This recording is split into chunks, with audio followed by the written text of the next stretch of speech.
اللہ کی قسم جھک جانے میں جو عزت ہے وہ سر اٹھانے میں نہیں ہے، چپ رہنے میں جو سکون ہے وہ جواب دینے میں نہیں ہے۔ ایک عورت نے پوچھا یا رسول اللہ میرے خامند کا میرے اوپر کیا حق ہے؟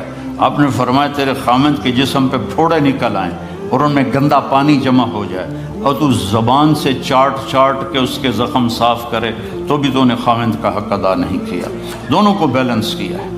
بہترین مسلمان وہ ہے جس کا بیوی کے ساتھ اچھا سلوک ہو۔ جب تک آپ کو صبر اور برداشت کرنا نہیں آئے گا آپ کی زندگی خوبصورت نہیں ہو سکتی۔ غصے کو پینا سیکھو، غصے کو دبانا سیکھو، غصے کے وقت چپ رہنا سیکھو تو آپ کی زندگی بڑی خوبصورت ہو جائے گی۔ دل دریا سمندروں ڈوبے کون دلاندیاں جانے ہو، وچے بیڑے وچے جھیڑے وچے ونج مہانے ہو۔ میرے نبی نے گھروں کو آباد کرنے کا ایک خوبصورت طریقہ بتایا کہ اس زبان پہ قابو کر لو، اس زبان پہ قابو کر لو، خاموش رہنا سیکھ لو۔ غصے کے بیوی کو غصہ چڑھ جائے تو خامند چپ کر جائے، خامند کو غصہ چڑھے تو بیوی چپ کر جائے تو آپ کا گھر خوبصورت رہے گا۔ اگر دونوں ہی آگ لگ گئی اور دونوں ہی بولنا شروع ہو گئے تو آپ بھی گئے، آپ کے بچے بھی گئے۔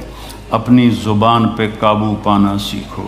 ہماری ایک دھوبن تھی ماسی شریفہ، فوت ہوگی بیچاری، وہ تھی بڑی لڑاکی، چھوٹے قادی آئی تو چنگا شرلی پٹاخہ ہے، تو وہ آئی میری بہن کے پاس، کہتی بی بی میریاں نوواں میرے نال بڑا لڑدیاں، لڑتی آپ تھی، میریاں نوواں میرے نال بڑا لڑدیاں، میں نے کوئی تویز دے کہ ساریاں میریاں نوکر بن جانا۔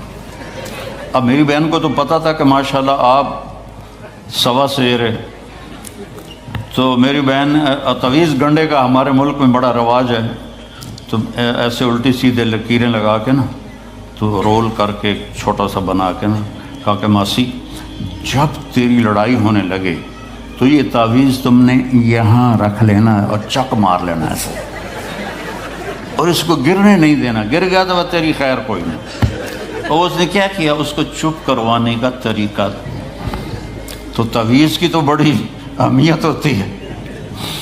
تو ایک ہفتے کے بعد آ گئی، بی بی تو بڑا چنگا تویز دیتا، ساری لڑائی ختم ہو گئی کیونکہ ماسی شریفہ چپ ہو گئی۔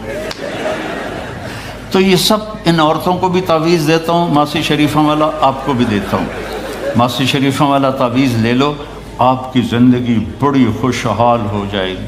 اللہ کی قسم جھک جانے میں جو عزت ہے وہ سر اٹھانے میں نہیں ہے، چپ رہنے میں جو سکون ہے وہ جواب دینے میں نہیں ہے۔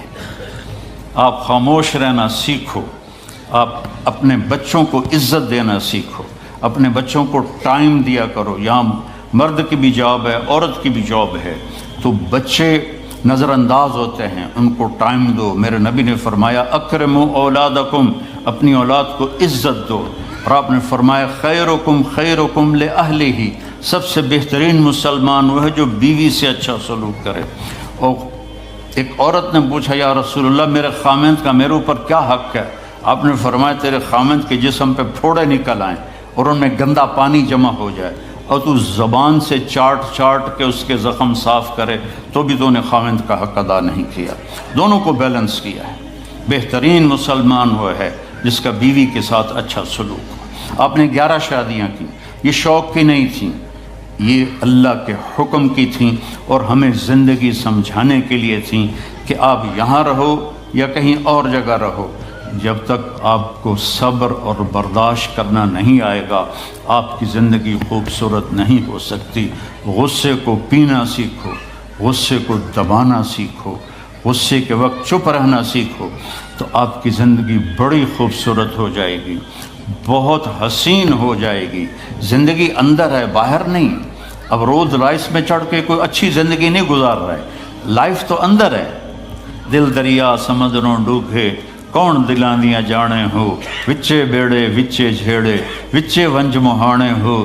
یہ اندر ہے، لائف اندر ہے۔ اور کیا لطف انجمن کا جب دل ہی بجھ گیا ہو، جب اندر بجھا ہوا ہو تو پھر باہر کی چیزیں کوئی مزہ نہیں دیتی۔ عاصم کے مرنے کے بعد ہمیں کوئی شے اچھی نہیں لگتی، حالانکہ لائف ہر نعمت موجود ہے، سب کچھ موجود ہے۔ میرے بیٹے کا نام عاصم تھا جو فوت ہوا ابھی جب 36 سال کی عمر میں، تو کوئی شے اچھی نہیں لگتی کہ اندر ویرانی آ گئی۔ یہ اندر میں خوشحالی ہو، اس کے لیے صرف ایک ہی دوا ہے، وہ ہے محمدی بننا اور محمدی اخلاق کو اختیار کرنا، اللہ کے نبی کے طریقے پر چلتے ہوئے اپنی جان سے لڑائی لڑنا۔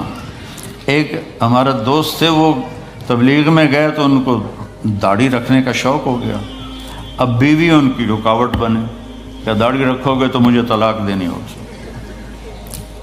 اب وہ کافی دیر بیچارے سوچتے رہے، ایک دن ان کو ترکیب سوچی، آ کے بیگم سے کہنے لگے میرا جی چاہ رہا ہے کہ میں دوسری شادی کروں، لیکن میں سوچتا ہوں پہلے داڑھی رکھوں یا پہلے شادی کروں۔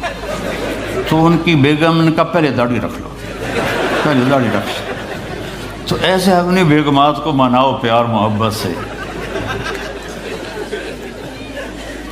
عزت تو نبی کے طریقے میں ہے، نبی کا طریقہ چھوڑ کے۔ میرا والد مجھے ڈاکٹر بنانا چاہتا تھا، تو آج میں یہاں کھڑا ہوتا، اگر میں ڈاکٹر ہوتا، میرا چھوٹا بھائی ڈاکٹر ہے، بہت اعلیٰ ڈاکٹر ہے، تو میں یہاں کھڑا ہوتا۔ مجھے یہاں میرے نبی کا طریقہ لے کر آیا ہے، میرے نبی کی سنت لے کر آئی ہے، میرے نبی کی زندگی لے کر آئی ہے، اور آپ جس محبت سے تشریف لائے ہیں اس کے پیچھے میرے نبی کی زندگی ہے۔ تو اللہ کی قسم، عزتوں کا خزانہ ہے میرے نبی کی پاکیزہ زندگی۔ تو آپ نے ہمیں پوری زندگی گزار کے دکھایا۔ حضرت عائشہ کی دلداری فرما رہے ہیں، عائشہ انہو لیہون علی ان اریتک زوجتی فی الجنہ، عائشہ مجھے تو جب سے پتہ چلا ہے تو جنت میں میری بیوی ہے، میرے لیے تو مرنا ہی آسان ہو گیا ہے۔ بھلا جس نے رب کو دیکھا ہو اس کے لیے کسی اور کی حاجت رہ جاتی ہے؟ باقی یہ صرف دلداری کے لیے تھا۔ ایک دوسرے کی تعریف کرو، ایک دوسرے کے لیے اظہار محبت کرو۔ آج کا ماحول ایسا ہے، بیگم سے کہو گے آئی لو یو، کی خیر تو ہے کیوں ہے،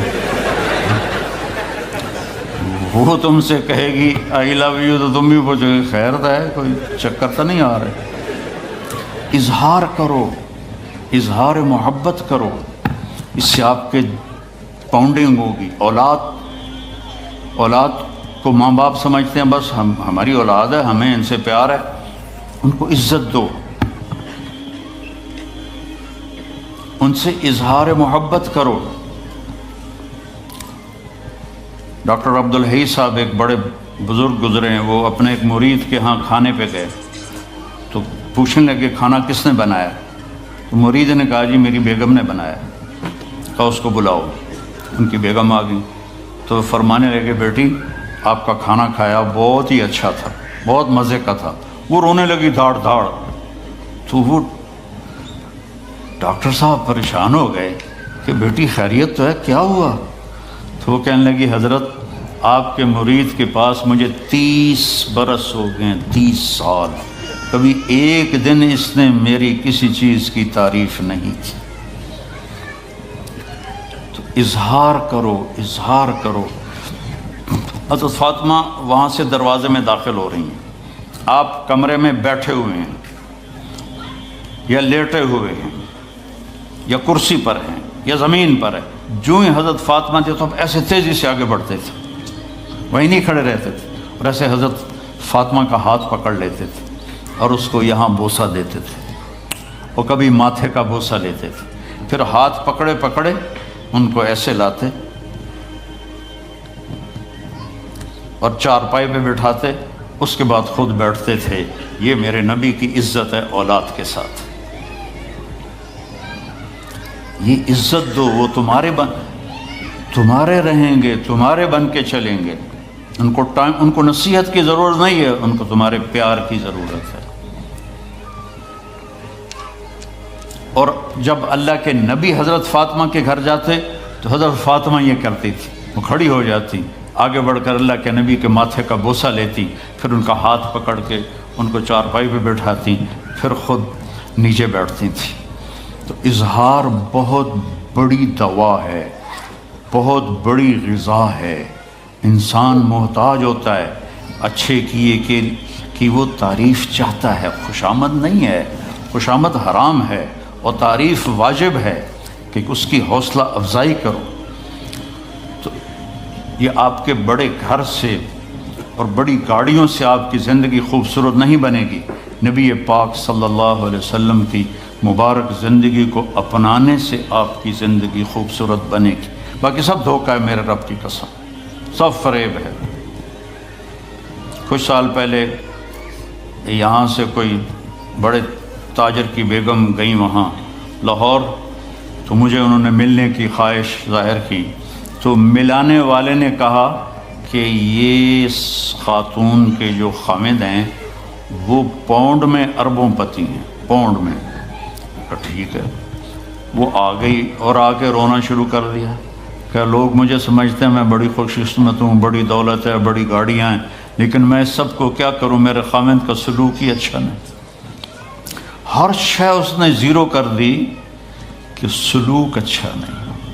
اس کے چند دن بعد ایک اور واقعہ پیش آیا۔ ایک نوجوان میرے پاس آیا کہ حضرت اللہ نے دنیا کی ہر دولت دی ہے، ہر شے دی ہے، لیکن میری بیوی کی زبان 30 فٹ لمبی، میں کہ 29.5 فٹ کاٹ دے باقی ران دے، کہ اس کی زبان بڑی لمبی ہے، میں تنگ، اگر بچے نہ ہوتے تو میں اس کو طلاق دے دیتا۔ تو بھائی بہنوں، بچوں بچیوں، اگر زندگی کو خوبصورت بنانا ہے تو نبی کا طریقہ ہے، اللہ کی قسم اس کے سوا کوئی طریقہ نہیں۔